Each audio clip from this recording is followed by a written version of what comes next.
We stretched our bunk to allow for milling a long board, 20 foot or so, and in doing so it made my spool that the cable rolls up on too narrow, and so it backlashed. So I'm going to introduce a guy to you from church. His name is Jack. He has a machine shop him and his father created a long time ago with old tools. You'll see some of that, and we're going to see Jack rebuilding the feedworks, and it's going to be stout. It'll be like it came out of World War II shipyards. Hope you enjoy the video. That gets you here, and you can press the key and get to any orientation you want. Yeah. Have it. This is Jack. This is Jack's machine shop here. He's had this. Hey. You've had this. Well, your dad had it too, right? A part of it, anyway. Some part of it. He started part at a little wooden shop. Yeah. But we just grew from there.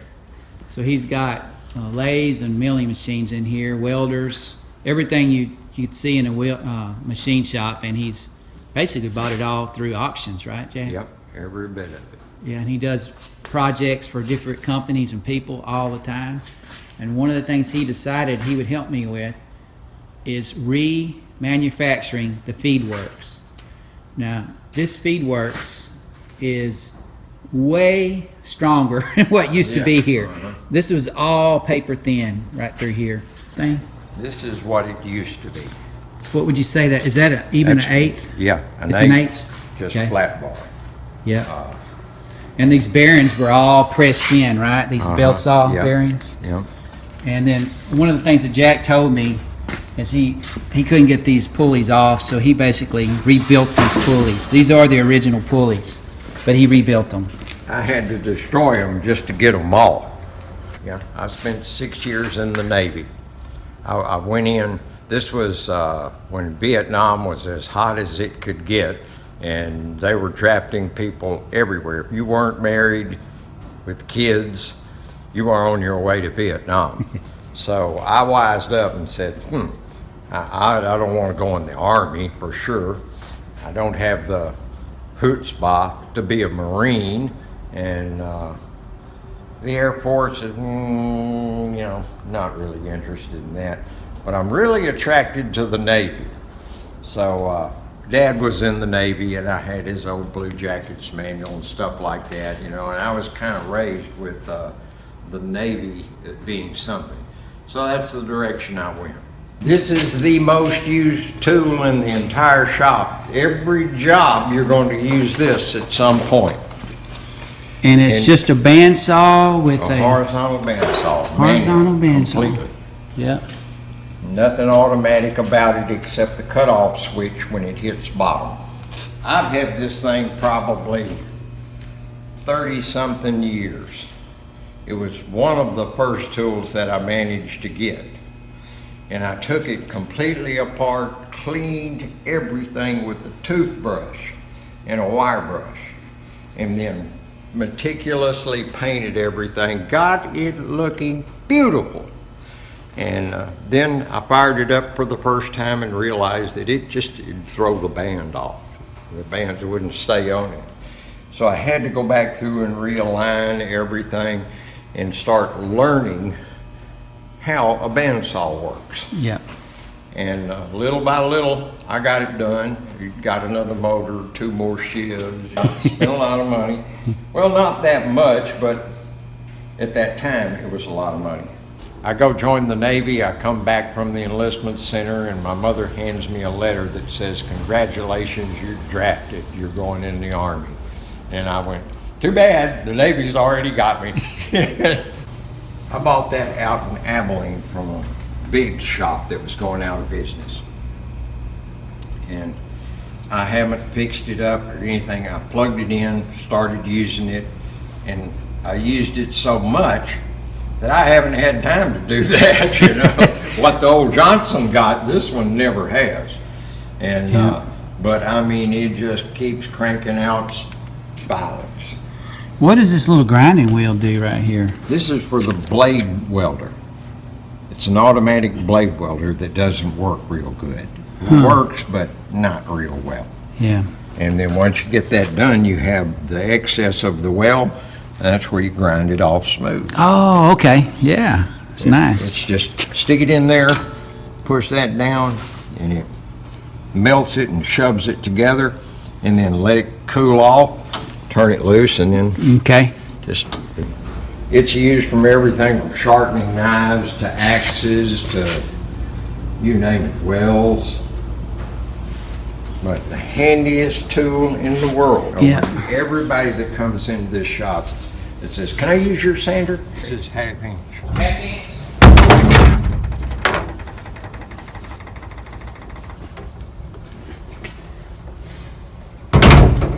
Whoops. They'll real handholds on it.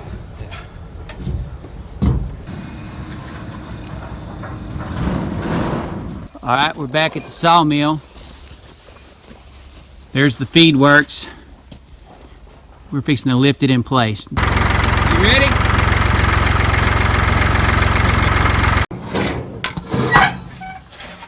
Close. We only have to do a little bit. We're gonna have to cut this. Use the existing mount.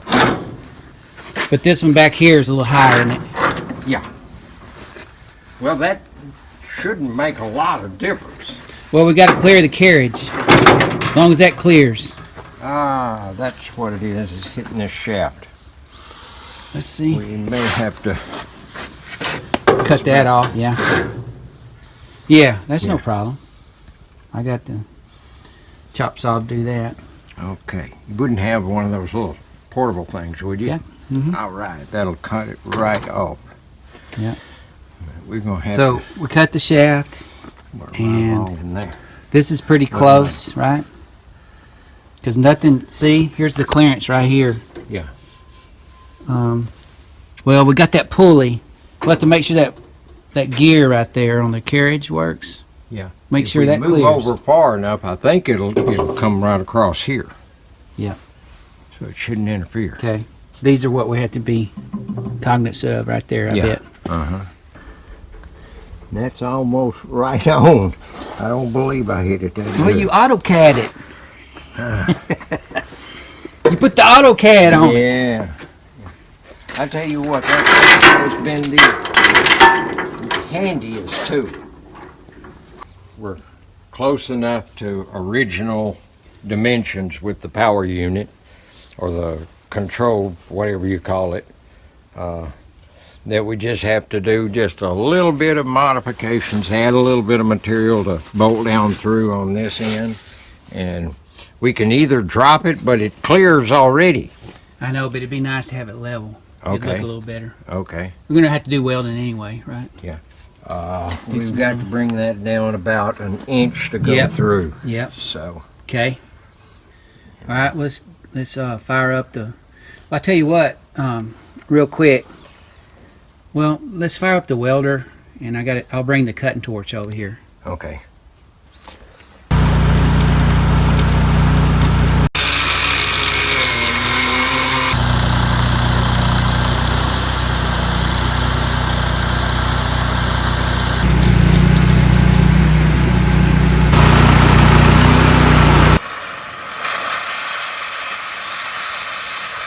Well, we got to get the chains on and get these mounted. That's our. Place. So what's going to happen here is the chain is going to wrap through his sprockets here. Yeah. So we used to have a pulley. I'll show them that in a minute. But so we just got to tack that on, or Yeah. Uh-huh. so we need to be pretty accurate on where that lands. Yeah. You want me to look at my laser? Well, once we stretch one piece of chain out, we'll know where it's supposed to go. Oh, we can look down the chain. Yeah. Okay. Let's get it into the drive unit first, Okay. and that's going to determine.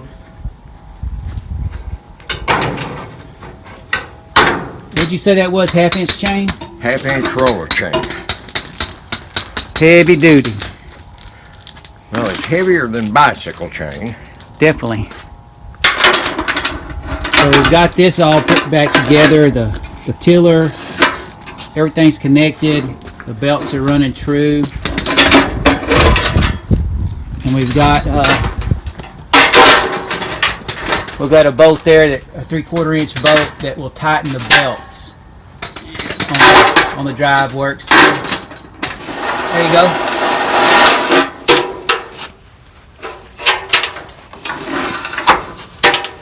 It's rolling right through there. I could not do it as fast as she could. Puzzles, you know, she could figure a puzzle out and nothing flat. Me, no. Well, you figured this one out. Well, this is different. I mean, those mind teaser things. Yeah.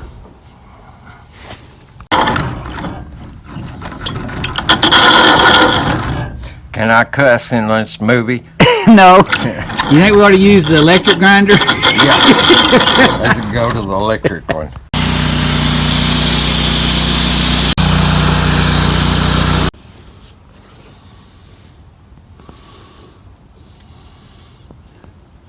What Jack's trying to do is make the connection from the chain to the carriage. Without losing this. How many times have you dropped that already today? About 5 so far.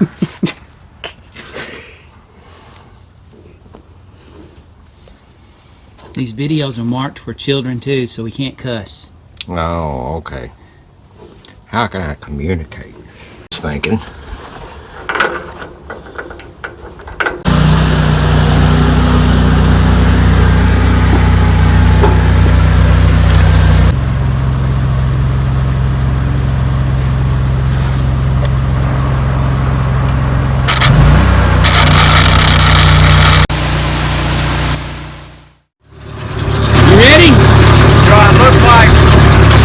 Do I look like it's running good and we don't know anything yet? Or do I just...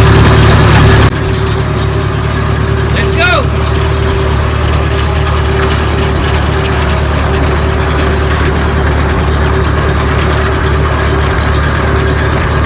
Chain's tracking good. It's not rubbing on anything.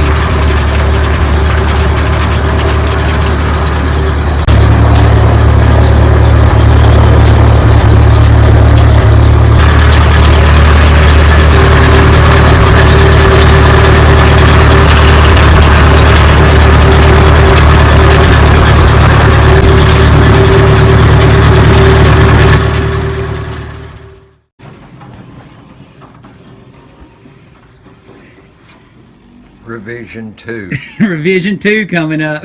Yep. Yep. All right, I don't know if y'all caught this, but we got the speeds wrong, the directions. It should be slow going into the blade, 3 times as fast coming back from the blade, and it's doing the opposite. And the problem lies with the gear down here. He's going, the chain is actually coming from the bottom over the gear and back out when it needs to come off the bottom of the gear. Okay, this is the mistake we made when we remanufactured the feedworks. This is the idler gear, this is the idler gear.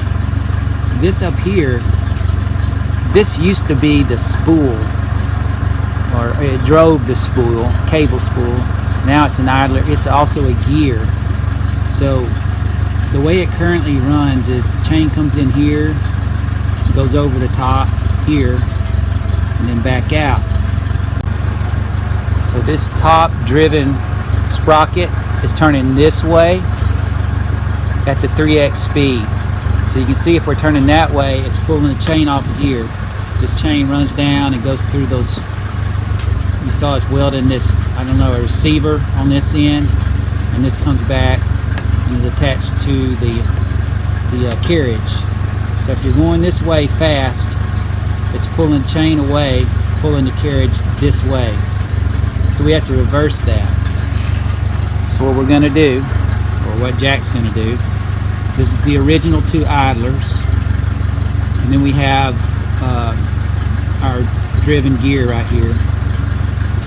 He's going to put, of course it's not going to be in this configuration exactly, but he's going to put another 2 idlers in. That's what he was pointing at the top. So now the chain's going to come in through here, go around, come around this one, then go to the bottom of this one, back up to the top of that one, and back out and back around. So this was the gotcha that we Yep. kept talking about, and it got us. So we got to add 2 more gears in here, right here and here, so we can change the direction. Look at me. Oh. Didn't think about that. But everything else is beautiful. So that means we get to pull it. Take it all out and start all over again. Well, 2 gears, 2 idlers. 2 idlers. That's all we got to do. 2 idlers and a little bit of chain. Yeah, which we got. We're back in gear again. So really, pretty good. At least it doesn't fail completely, you know, so Yeah. we're not Yeah. starting all over again. The chain's not binding up on anything or anything like that. So Travel, and it's smooth, continuous, both directions, yeah. with no cable jumping anymore. No, and the thing I noticed was how steady it moved. You know, it didn't. Before it was pulsating usually as it went down through there because there were so many bad bearings and things involved. Alrighty. So here we go. Let's pull it. You want to flip it over and look underneath it? Or? No, I'll do that at the shop. Once I get this piece off, you know, I'll be able to see much better what I'm doing.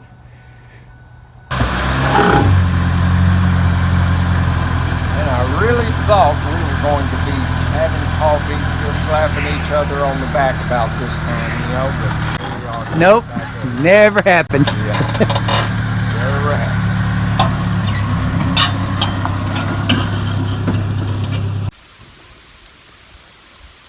Has anybody seen Jack?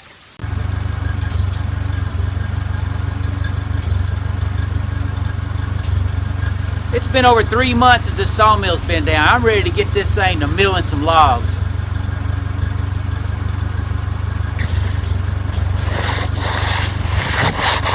Sawmill open for business.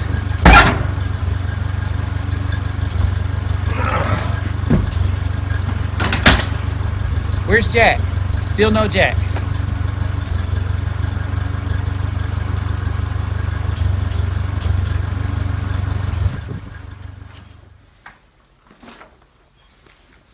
Where's the Grumpy Machinist?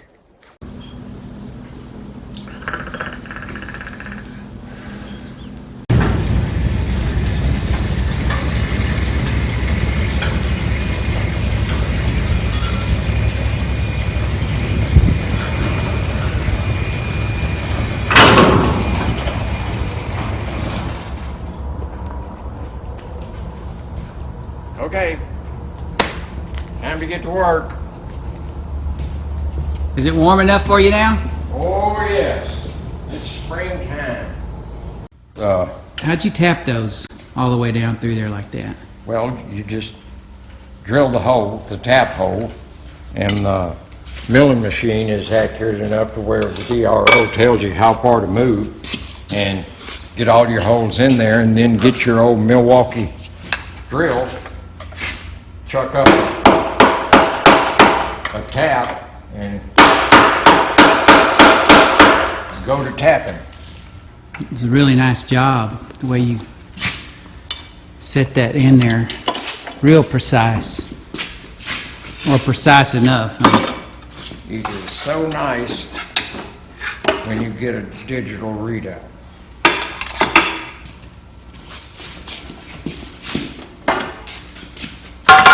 Okay, so when we left you last time, we didn't have these idlers right here. Right. Right. The top idlers weren't there. Yep. You know, we just came over the bottom idlers, over the top of the Yeah. sprocket, and then back down to the other idler, and then back Yeah. out it went. Which made us go in the... Wrong direction. Yeah. Yep. Man, it looks really good in there. We laid these out. I don't know what the actual pitch diameter of that gear is. I can count the number of gears and I can get the OD and come up with a close approximation of what pitch diameter should be. And the same thing on the smaller gear. And then I can determined mathematically what the center distance between the two gears is, plus or minus the accuracy of your machinery and your work. But then you put it together, and all of a sudden, for some reason, the gears just, they don't want to work as freely as you thought they would. So anyway, I stick them together and arrive at what I believe is just a good fit between the gear teeth. And that's what... So if it was too tight, it'd be going dit, dit, dit, dit, dit, dit, right? Yeah. It doesn't do that. So Yeah. there's several thousandths in there anyway Yeah. to play.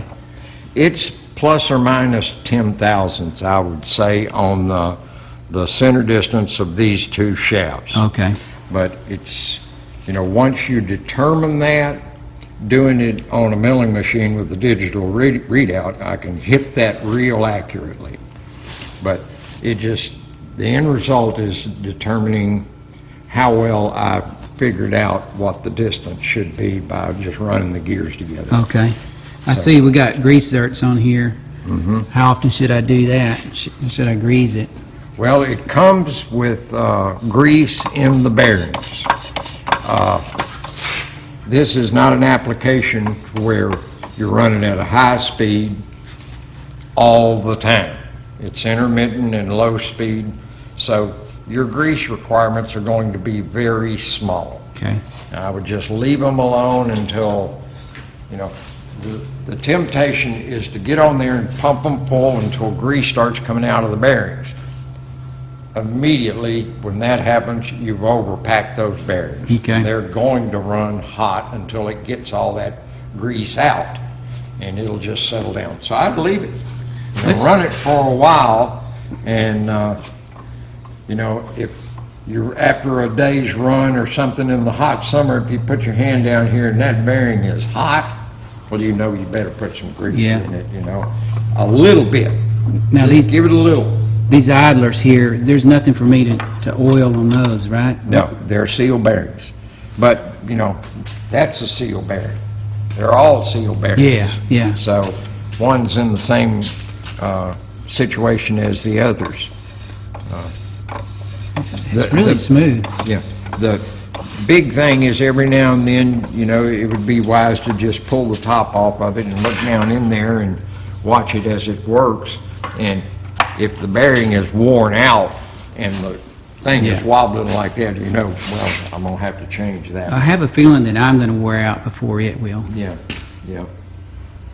So, looks like you put this chain in here so we can fish it back through when we get out there. Yeah, it's hanging out the bottom right now. Yeah. So we won't have to worry about with the top on it. That's a booger. I mean to tell you, you can't get your hand up there. And when you do, you get it in the sprocket. And, yow! So whatever.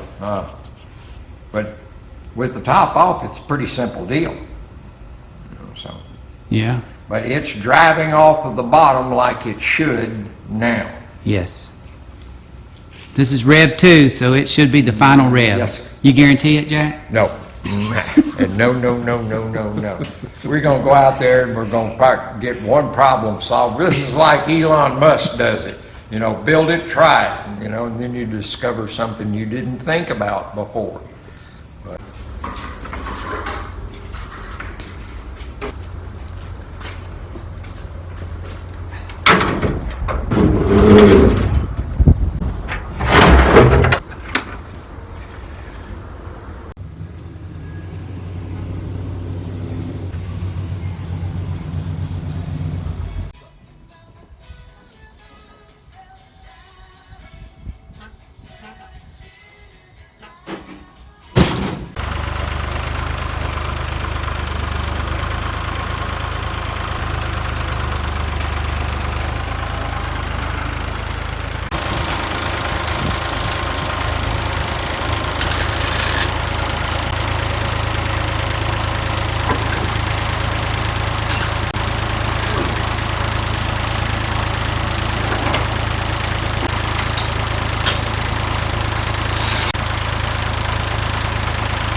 All right, we've been going through pre-flight here. We've got all the tools picked up. I don't see anything that can be caught and flipped up in the air and hurt us. We got the chain run and tensioned. We don't really know what kind of tension. It's just kind of snug in there. And Jack, do you guarantee it to work this time? Oh, you bet. Yes, sir. Now, if it doesn't work, you remember I have to beep out anything you might say at that point. That's after it starts, though. We will have the noise of the Yeah, machinery, yeah. you know, to block a little bit. Yep. I can slip something in. All right. Well, then all we've got left to do is connect this 64 530 case to the PTO right there, and then we'll run it up and down as a test run, right, without a log on it. Mm-hmm. And then if that works good from one end to the other, we've got a sweet gum there about 10 feet long. We'll put on there. It's got a bow in it, but it'll be a good test run.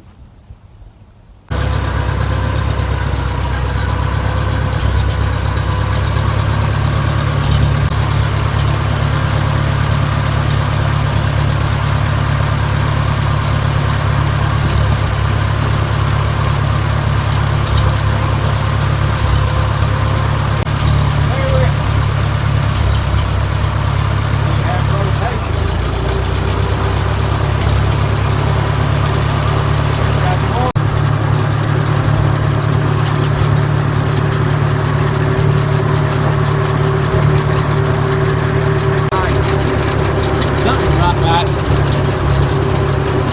That's loose. You gotta shut down and fix it.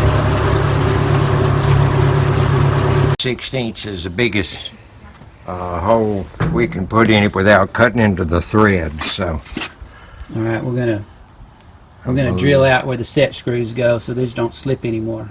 okay. All right. Let me go get a drill. You can smoke a cigarette. Yeah. Ready, break. Getting a bite on it. It's try number 2. Everything's tight there on our shaft now. Let's see what happens.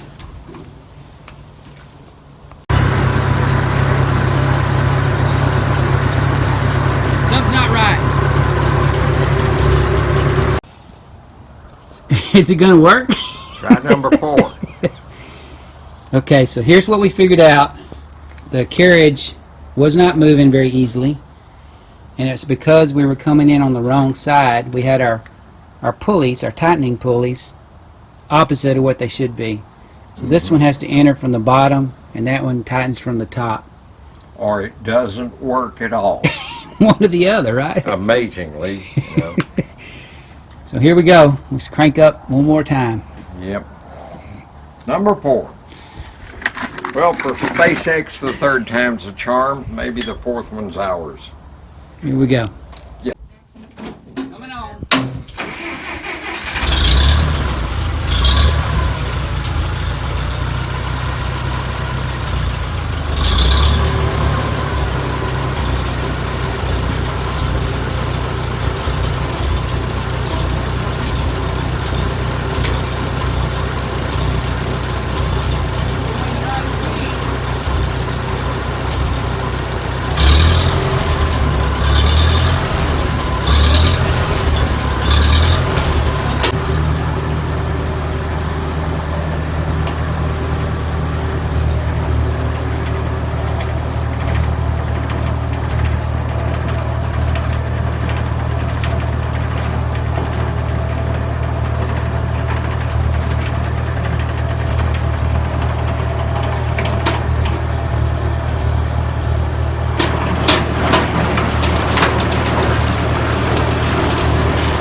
start when the blade goes in, so I don't know. You know better what when to stop. Okay.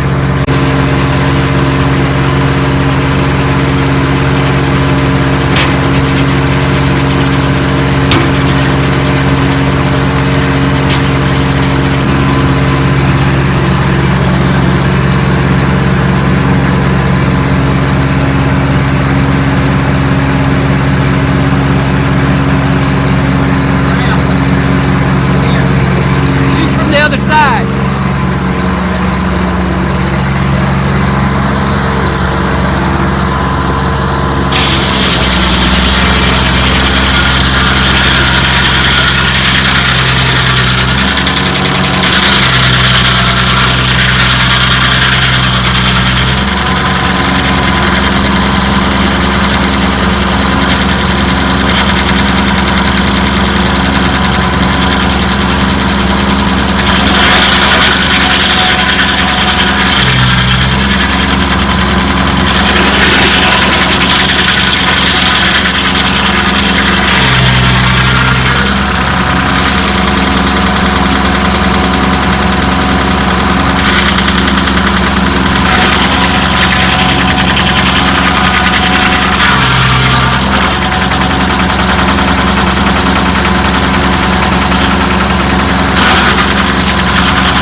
This time it's my problem. The coupling, the weld failed on the coupling. What? Well, what we need to do is just replace this shaft, and while we're at it, replace this one too. Fix the whole thing. Okay, because we've got so many divots and dimples that we've cut in there that is probably not going to even work very long. Yeah.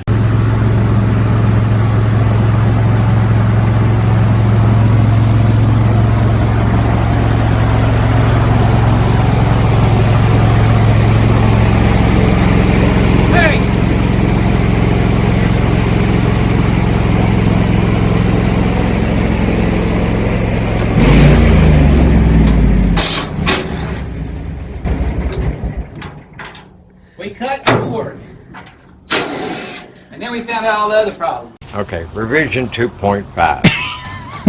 What it really is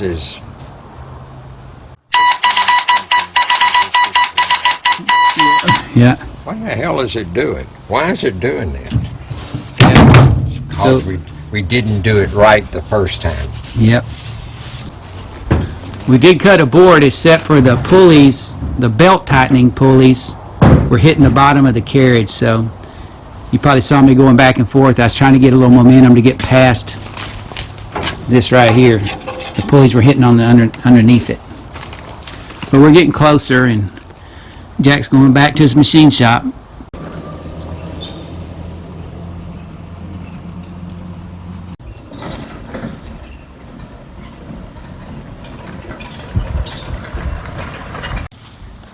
Ta-da. Is it going to work?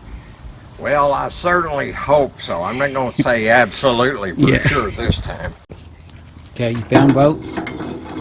This is the way.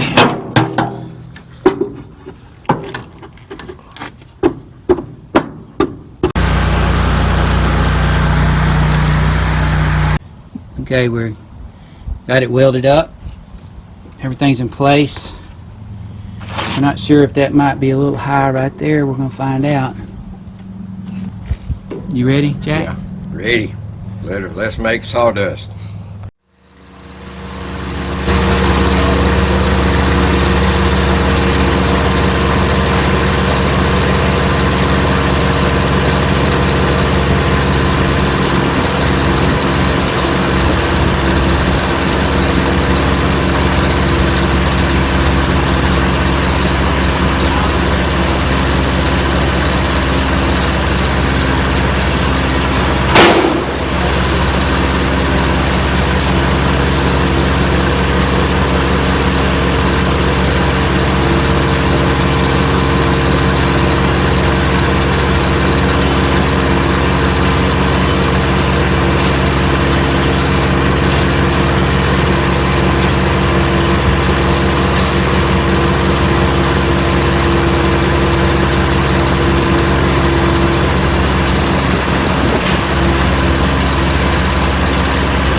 Okie dokie.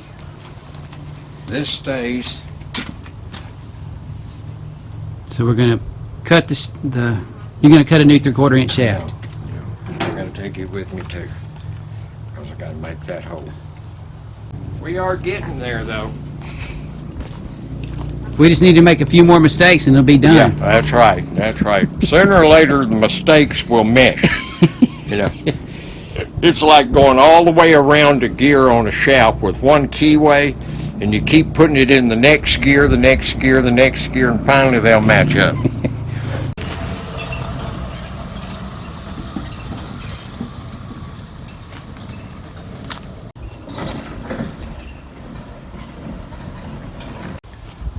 We got the tiller on there. We've checked and rechecked every bolt and nut. It all seems to be tight and ready to go. Is this going to work, Jack? You bet. Trust me. Yep. So let's crank her up, see what happens. Joe is Zuzu. It's gonna work. Well, you need to say, let's make sawdust. Let's make sawdust. All right. And you've never cut a board before, right? Nope. Okay. Never have. Here we go.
We just ran it back and forth. There's no problems with it at all now.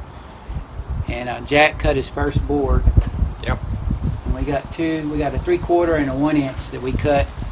It's laying here on the rollers. And it did a fantastic job.